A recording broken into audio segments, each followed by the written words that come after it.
پیغمبر اسلام صلی اللہ علیہ وآلہ وسلم کا نام محمد برطانیہ میں نوزائیدہ بچوں کے لیے دوسرے نمبر پر پسندیدہ نام بن گیا ہے۔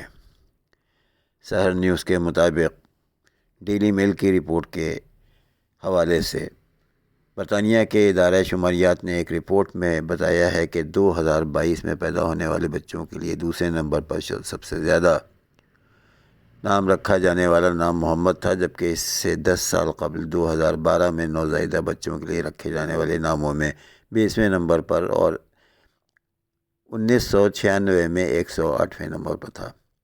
اس رپورٹ کے مطابق برطانیہ میں محمد نام مختلف شکلوں میں لکھا جاتا ہے اور یہ دوسری پوزیشن صرف ایک شکل میں ہے کہ لکھے جانے والے محمد نام سے تعلق رکھتے ہیں، جبکہ محمد نام کی دیگر شکلیں بعد کی پوزیشنوں پر آئی ہیں۔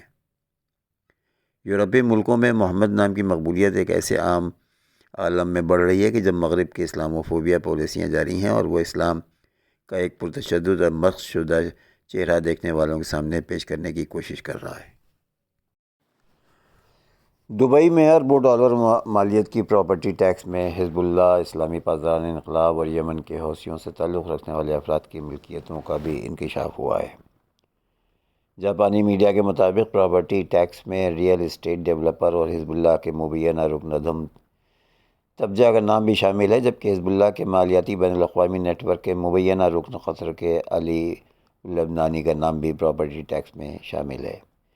جاپانی میڈیا کی رپورٹ کے مطابق حزب اللہ کی مالی معاونت کے الزام میں امریکی پابندیوں کا نشانہ بننے والے علی اوسیران، اسلامی پاسداران انقلاب سے تعلق رکھنے والے عارض حبیب، علی ظہیر مہدی اور محسن پارسا جام کے نام بھی دبئی میں پراپرٹی رکھنے والوں کی فہرست میں شامل ہیں۔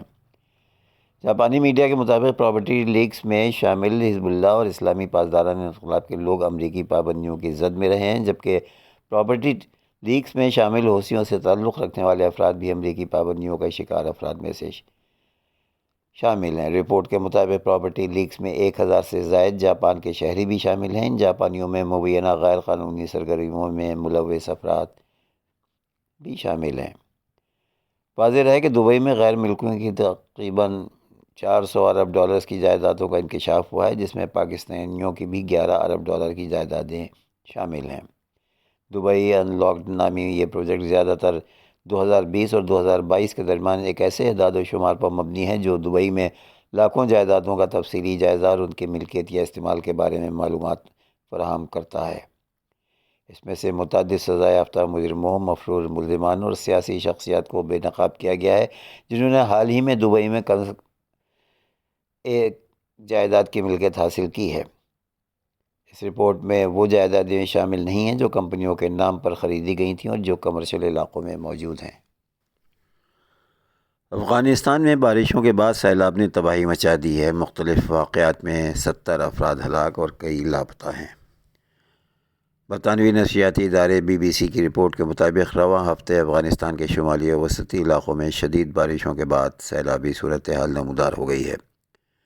رپورٹ میں بتایا گیا ہے کہ افغان صوبے غور اور فاریاب میں بارشوں اور سیلاب کے باعث 70 افراد ہلاک ہو گئے ہیں، جبکہ کئی افراد کا پتہ نہیں ہے۔ رپورٹ کے مطابق سیلاب سے 2000 سے زائد مکانات بھی تباہ ہو گئے ہیں، جبکہ 4000 مکانات کو نقصان پہنچا ہے۔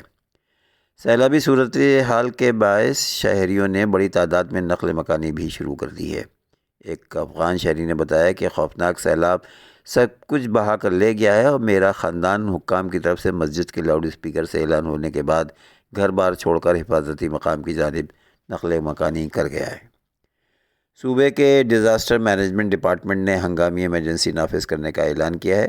یاد رہے کہ پچھلے ہفتے افغان صوبے بغلان میں بھی سیلاب سے 313 افراد ہلاک ہو گئے تھے۔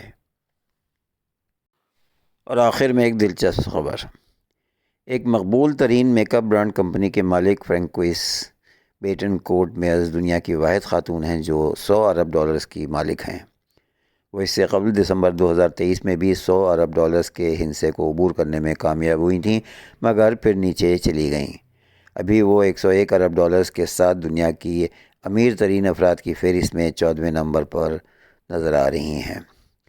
بلومبرگ کی ایک رپورٹ کے مطابق آرٹیفیشل انٹیلیجنس ٹیکنالوجی میں پیش رفت اور دیگر وجوہات کے باعث دنیا کے امیر ترین افراد کی دولت میں حالیہ مہینوں میں نمایاں اضافہ ہوا ہے۔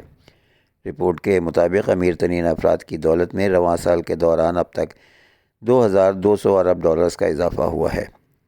رپورٹ میں بتایا گیا ہے کہ یہ پہلی بار ہے جب بیک وقت 15 افراد 100 ارب ڈالر سے زائد کے مالک بنے ہیں، جن میں فرانکوئس بھی شامل ہیں۔